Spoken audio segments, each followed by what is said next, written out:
রাধে রাধে রাধে বন্ধুরা, অমৃত কথা বাংলা চ্যানেলের নতুন পর্বে আপনাদের সকলকে স্বাগত জানাচ্ছি। দেবাদিদেব মহাদেবের অশেষ কৃপা পেতে অবশ্যই কমেন্ট বক্সে লিখুন ওম নমঃ শিবায়, হর হর মহাদেব। যজ্ঞের মধ্যে যেমন অশ্বমেধ যজ্ঞ, তীর্থের মধ্যে গঙ্গা, ঠিক সেই রকমই ব্রতের মধ্যে সর্বশ্রেষ্ঠ ব্রত হলো শিব চতুর্দশী ব্রত। মহাশিবরাত্রির ব্রত পালন করলে ধর্ম, অর্থ, কাম, মোক্ষ চতুর্বিধ ফল লাভ করা যায়, এমনটাই বলা হয়ে থাকে। মহাশিবরাত্রি হিন্দু ধর্মে যে কোনো অন্যান্য দেবী দেবতার পুজো দিনের বেলায় করে থাকে। এক্ষেত্রে মহাশিবরাত্রি ব্রত পালন করা হয় ফাল্গুন মাসের কৃষ্ণপক্ষের চতুর্দশী তিথিতে। এই তিথি অন্যতম পবিত্র তিথি। হিন্দু ধর্মের রাতের জাগরণ অর্থাৎ রাতের বেলায় জেগে থেকে রাতের 4 প্রহরে 4 বার শিব পুজো করা হয়। কখনো দুধ দিয়ে, কখনো মধু দিয়ে, কখনো দই দিয়ে, কখনো ঘি দিয়ে এইভাবে মহাদেবের অর্চনা করা হয়। অত্যন্ত সংযমী এবং কঠোর ব্রত মহাশিবরাত্রির ব্রত। শিবরাত্রির ব্রতের ব্রতী উপবাস করেন, নির্জলা উপবাস করেন। অনেকে যারা নির্জলা উপবাস করতে পারেন না তারা দুধ বা ফলাহার করেন। এ সকল খাবার খান। এই দিনে অন্ন খাওয়া যায় না, চাল বা গমের কোনো রকমের খাবার এই দিনে খাওয়া যায় না। তবে শিব চতুর্দশীর আগের দিনে অর্থাৎ ত্রয়োদশী তিথিতে ব্রতীদের অনেকে নিয়ম পালন করা হয় যারা মহাশিবরাত্রির উপবাস করেন। আজকের পর্বে আমরা জানবো মহাশিবরাত্রির আগের দিন কি কি নিয়ম পালন করতে হয়, কিভাবে থাকতে হয়, কি খেতে হয় পারণ আর কি কি খেতে পারবো না, সকল তথ্য জানে নেব আজকের পর্ব থেকে। আসুন জেনে নেওয়া যাক। সবটাই জানবো এই ভিডিওর মাধ্যমে। ভিডিওতে যাবার আগে অতি অবশ্যই লাইক করুন, কমেন্ট করুন, শেয়ার করুন আর ধার্মিক হয়ে নোটিফিকেশন ঘন্টাটি বাজিয়ে দেবেন। শিব চতুর্দশী তিথিতে এই দিনে অত্যন্ত সংযমী জীবনযাপন করবেন। মহাদেবের পুজোর জন্য যে সকল উপকরণের প্রয়োজন, দশকর্মা উপকরণ সকলেই এই দিনে সংগ্রহ করার চেষ্টা করবেন। আরেকটি বিষয়, এই দিন সারা দিন একবার অন্ন গ্রহণ করা যায়। অন্নের মধ্যে আপনি ভাত খেতে পারেন, কিন্তু সারা দিনে একবার বহু ভক্তরা হবিষ্যান্ন গ্রহণ করেন। এই দিনে সাধারণ লবণ খাওয়া যায় না, খাবারের মধ্যে সন্দক লবণ ব্যবহার করা হয় এবং আপনি এই দিনে হলুদ ছাড়া খাবার গ্রহণ করবেন।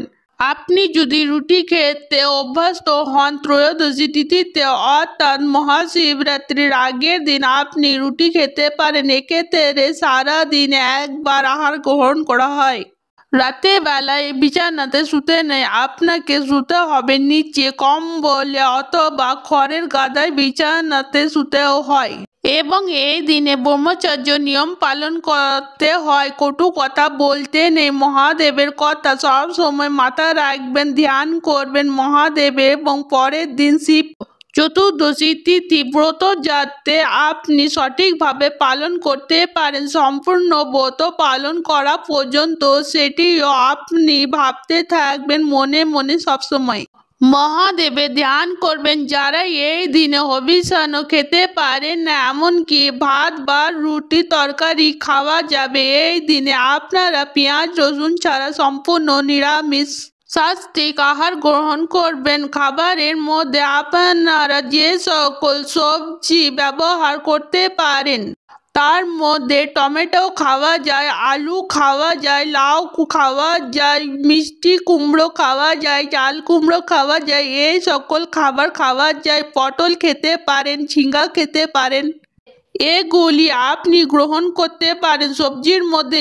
এবং মশলার মধ্যে হিং বর্জনীয়, হলুদ ব্যবহার করা যায় না, শুকনো লঙ্কা ব্যবহার করা যায় না এবং লঙ্কা গুঁড়ো ব্যবহার করা যায় না। সবজির মধ্যে আপনারা মূলো খেতে পারবেন না ত্রয়োদশী তিথিতে, এগুলো আপনাকে বর্জন করতে হবে। উত্তেজক খাবার এই দিন খাবেন না। আর খাবারের মধ্যে আপনারা আমিষ একদমই বর্জন করবেন। মাছ, মাংস, ডিম এই সকল আমিষ জাতীয় খাবার ত্রয়োদশী তিথিতে আপনাকে বর্জন করতে হবে। সম্পূর্ণ সাত্ত্বিক আহার গ্রহণ করতে হবে সারাদিন একবার। প্রচুর পরিমাণে জল খাওয়ার চেষ্টা করবেন যাতে শরীর কখনো জলের কমতি না হয়, ডিহাইড্রেশন যেন না হয়, এই দিকেও আপনাকে খেয়াল রাখতে হবে। সনাতন হিন্দু ধর্মের পঞ্জিকা অনুসারে প্রত্যেক বছর ফাল্গুন মাসের কৃষ্ণপক্ষের চতুর্দশী তিথিতে মহাশিবরাত্রি পালিত হয়, আর প্রত্যেক মাসের কৃষ্ণপক্ষের চতুর্দশী তিথিতে পালন করা হয় মাসিক শিবরাত্রি। অনেকে আছেন যারা মাসিক শিবরাত্রি এবং মহাশিবরাত্রি গুলিয়ে ফেলেন। মহাশিবরাত্রি ফাল্গুন মাসে পালিত হয় আর মাসিক শিবরাত্রি প্রত্যেক মাসে পালিত হয় কৃষ্ণপক্ষের চতুর্দশী তিথিতে। ধর্মীয় বিশ্বাস অনুসারে ফাল্গুন মাসের কৃষ্ণপক্ষের চতুর্দশী তিথিতে ভগবান শিব দিব্য জ্যোতির্লিঙ্গ রূপে প্রথমবারের মতো আবির্ভূত হয়েছিলেন, অর্থাৎ 12টি জ্যোতির্লিঙ্গের আবির্ভাব মহাশিবরাত্রি তিথিতে হয়। সর্বপ্রথম তিনি নিরাকার ব্রহ্মা থেকে রূপ ধারণ করেছিলেন, তা দেখে ভগবান বিষ্ণু এবং ব্রহ্মা শিবের পুজো করেছিলেন। এরপর থেকে প্রত্যেক বছর ফাল্গুন মাসে কৃষ্ণপক্ষে মহাশিবরাত্রি পালিত হয়। মহাশিবরাত্রি অর্থাৎ শিবের রাজ্যে রাতে মহাদেবের অর্চনা করা হয়। হিন্দু পঞ্জিকা প্রতিটি তিথি নিজস্ব প্রতিনিধিত্ব রয়েছে কোনো না কোনো দেবতার। সেই রকমই চতুর্দশী তিথি দেবতা হলেন মহাদেব। এছাড়া ভগবান শিবের সঙ্গে জড়িত। এই কারণেই তো মাসিক শিবরাত্রিতে ভগবান শিবের উপবাস রাখতে বলা হয়, পুজো করতে বলা হয়। সনাতন হিন্দু ধর্মে অন্যান্য প্রধান দেবতাই হলেন দেবাদিদেব মহাদেব। মহাদেবের বাৎসরিক পুজো ফাল্গুন মাসে কৃষ্ণপক্ষের চতুর্দশী তিথিতে অনুষ্ঠিত হয়, যেটি মহাশিবরাত্রির ব্রত। এছাড়া প্রত্যেক সোমবারে মহাদেবের পুজো করেন ভক্তরা।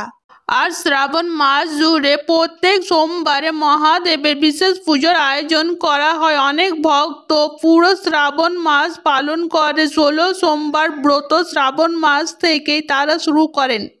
মহাদেবের পুজো সনাতন হিন্দু ধর্মে এমন একটি পুজো যেটি মহাদেবের প্রতীক রূপে করা হয় অন্য দেবতাদের। যেখানে আমরা মূর্তিতে পুজো করি বা ছবিতে পুজো করি, শিব পুজো কিন্তু মহাদেবের প্রতীক রূপ শিবলিঙ্গেই করা হয়। এটি বিষয় খুবই প্রচলিত। বহু ভক্তরা বলেন শিবলিঙ্গ অর্ঘ্য নিবেদন করলে বা নৈবেদ্য দিলে সেটি গ্রহণ করা যায় না প্রসাদ হিসাবে। এর কারণ কি এবং শিবলিঙ্গে আমরা অর্ঘ্য নিবেদন করলে সেটি গ্রহণ করতে পারবো না এবং কোন শিবলিঙ্গে সেটি গ্রহণ করতে পারবো, কেন পারবো সেটিও জানবো আজকের পর্ব থেকে। শিবলিঙ্গে প্রসাদ আমরা খেতে পারবো কি পারবো না, সকল তথ্য আপনারা আজকের পর্ব থেকে পেয়ে যাবেন। আমাদের হিন্দু ধর্মে মাইথোলজিক্যাল বিভিন্ন ধরনের গল্প রয়েছে, কথা রয়েছে।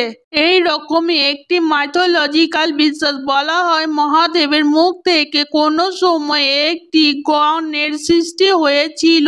আমরা যেমন মানুষ নরগণ বলা হয়, আমাদের যারা রাক্ষস তাদেরকে রাক্ষসগণ, দেবতাদের বলা হয় দেবগণ। সঠিক সেই রকমই এক গণের সৃষ্টি হয় মহাদেবের মুখ থেকে, তাদের নাম হয় চন্দ্রেশ্বর। এই চন্দ্রেশ্বর গণ মহাদেবের আশেপাশে থাকে। এর মূলত ভূত প্রেতদের গণ হলো চন্দ্রেশ্বর গণ। মহাদেব যখন শ্মশানে অবস্থান করে তখন তার আশেপাশে এরা থাকে। মহাদেবের পুজোর সময় যে অফার করি আমরা মহাদেবকে, যে নৈবেদ্য দিই প্রসাদে বলুন অর্থ বলুন, সেটি হলো শিবলিঙ্গে যখন অর্পণ করা হয় সেটি তাদের প্রাপ্য। আমরা সেটি গ্রহণ করতে পারবো না।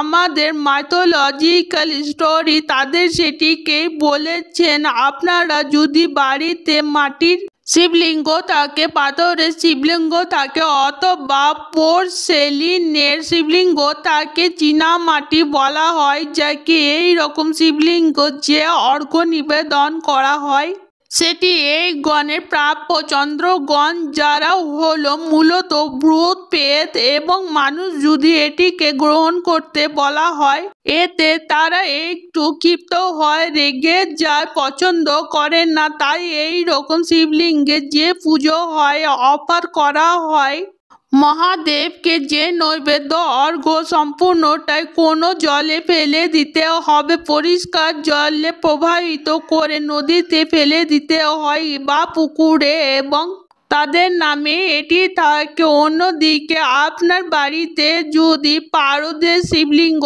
থাকে বা মেটালের শিবলিঙ্গ, ধাতুর শিবলিঙ্গ থাকে, তামা, পিতল, সোনা, রূপো অনেকেরই বাড়িতে থাকে, সেখানে যে আপনি মহাদেবকে অর্ঘ্য নিবেদন করবে সেটি আপনি প্রসাদ হিসাবে গ্রহণ করতে পারবে। পারদের শিবলিঙ্গ আর মেটালের শিবলিঙ্গর ক্ষেত্রে আর আপনার বাড়িতে শিবলিঙ্গর সাথে যদি শালিগ্রাম শিলা থাকে, শালিগ্রাম শিলা হলো বিষ্ণুর প্রতীক রূপ, তাহলে আপনি মহাদেবকে শিবলিঙ্গের যে অর্ঘ্য নিবেদন করবে সেটি গ্রহণ করতে পারবেন প্রসাদ হিসাবে।